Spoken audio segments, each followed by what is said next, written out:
sa pa pa pa magari sa sa pa pa pa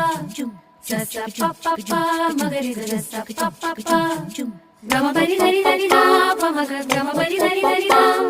gama bari dari dari da pa maga gama bari dari dari da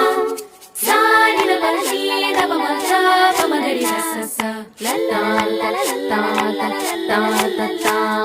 ಮಾವಿನ ತೋಪಲಿ ಸಾವಿರ ಕಾಯಿ ಆರಿಸಬೇಕು ನೀನೊಂದ ಮಾವಿನ ತೋಪಲಿ ಸಾವಿರ ಕಾಯಿ ಆರಿಸಬೇಕು ನೀನೊಂದ ಹುಳಿಯಿದ್ದರೆ ಉಪ್ಪಿನಕಾಯಿ ಸಿಹಿಯಾಗಿದ್ದರೆ ಸೀಕರಣೆ ಹುರಿದಿಟ್ಟ ಮೆಣಸಿನಕಾಯಿ ಸಿಡಿ ಸಿಡಿ ಎಂದರೆ ಒಗ್ಗರಣೆ ಮಾವಿನ ತೋಪಲಿ ಸಾವಿರ ಕಾಯಿ ಆರಿಸಬೇಕು ನೀನೊಂದ ಒಂದೇ ಹಣ್ಣಲ್ಲಿ ಬಗೆ ಬಗೆ ರೀತಿ ಇಟ್ಟನು ಯಾಕೆ ಭಗವಂತ